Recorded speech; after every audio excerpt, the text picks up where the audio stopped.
Hey guys, welcome you all to your own YouTube channel Banking Insights Bengali. আমি সৌরভ এবং আজ তোমাদের জন্য নিয়ে এসেছি SBI ক্লার্ক 2025 নোটিফিকেশন রিলেটেড একটা খুবই ইম্পর্টেন্ট আপডেট। আগের দিন SBI পিওর নোটিফিকেশন আসার পর থেকে কিন্তু তোমরা স্বাভাবিকভাবেই যে SBI ক্লার্কের নোটিফিকেশন কবে আসবে এসব নিয়ে নানান রকমের চিন্তাভাবনা করতে শুরু করে দিয়েছো। তাই কিছুদিন ধরে SBI ক্লার্ক রিলেটেড একটা প্রেডিকশন খুবই একটা অথেন্টিক সোর্স থেকে ভেসে আসছে, ভাবলাম সেটা তোমাদের সাথে শেয়ার করে নিই। তোমরা হয়তো কিছুজন আকাশ যাদব স্যারের নাম শুনে থাকবে, তার করা প্রতিটা প্রেডিকশন কিন্তু 80 to 90% সবসময় কারেক্ট যায়, not always but most of the Times for sure, right. SBI pure ক্ষেত্রেও তিনি আগেই বলেছিলেন এক্সাম আগস্টে হওয়ার সম্ভাবনা আছে, সেভাবেই আমরা দেখছি এক্সাম হচ্ছে। আমরা তখন অনেকেই ভাবতে পারিনি যে ওনার এই প্রেডিকশনটা সত্যি হবে, কিন্তু উনি আগেই বলেছিলেন যে এক্সাম কিন্তু আগস্টেই হবে। সেই একইভাবে SBI ক্লার্ক রিলেটেড যে প্রেডিকশনটা তিনি দিয়েছেন সেটা হচ্ছে নোটিফিকেশন আসতে পারে লাস্ট উইক অফ জুলাই থেকে ফার্স্ট উইক অফ আগস্টের মধ্যে।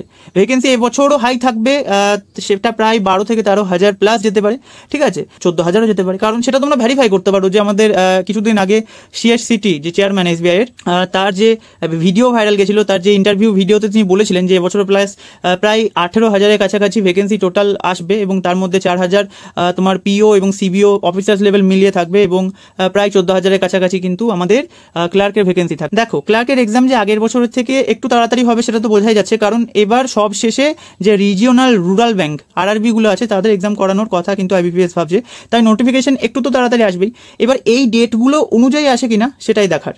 প্রিলিমস এক্সাম হতে পারে মিড সেপ্টেম্বর এবং তার মধ্যেও সব থেকে সম্ভাবনা বেশি এই 20th, 21st, 27th আর 28th এই যে ডেটগুলো আছে এর মধ্যে কিন্তু এক্সাম হওয়ার সম্ভাবনা সব থেকে বেশি।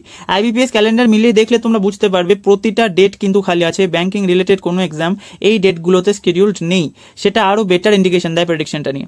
তারপর তোমরা একইভাবে যে মেন্সের ডেটগুলো সেটা হচ্ছে, দেখো মেন্সের এক্সাম হতে পারে মিড নভেম্বরে, ঠিক আছে, most likely 15th and 16th of November. As usual এই যে ডেটগুলো আছে এর মধ্যেও কিন্তু ব্যাংকের কোনো এক্সাম শিডিউল নেই। So let's hope for the very best and all the best to you all guys as well.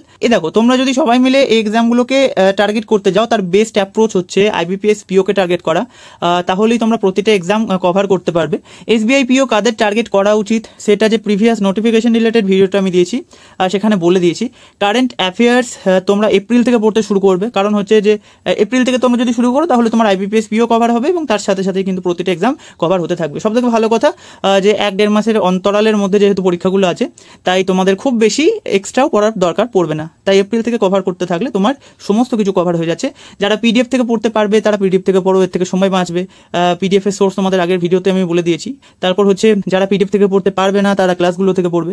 নিজের প্রিপারেশন যারা ফুল টাইম নিতে চাইছো, যারা ফুল টাইম অ্যাসপারেন্টস, তারা কিভাবে 10 ঘন্টা প্রায় পার ডে পড়তে পারো সেটা রিলেটেড একটা খুব তোমার কাম অ্যান্ড কম্পোজ টাইম টেবিল আমি কিন্তু চ্যানেলের মধ্যে অলরেডি আপলোড করে রেখেছি। এবং IBPS এক্সামকে কিভাবে তোমরা এই অল্প সময়ের মধ্যে টার্গেট করতে পারো তার জন্য একটা ডিটেইলড প্ল্যান, প্রায় 50 মিনিট লম্বা একটা ভিডিও আমি আপলোড করে রেখেছি, সেটা তোমরা চাইলে চ্যানেলের মধ্যে চেক আউট করতে পারো। লিঙ্ক আমি কিন্তু পিন্ড কমেন্টের মধ্যে দিয়ে দিয়েছি। সো এই ধরনের কন্টেন্ট এবং ব্যাংকিং রিলেটেড প্রতিটা update, strategy, video, time table এসবের জন্য কিন্তু চ্যানেলটা অবশ্যই তোমরা সাবস্ক্রাইব করে রেখো। সো আজকের জন্য এতটাই, বাই ফর টুডে।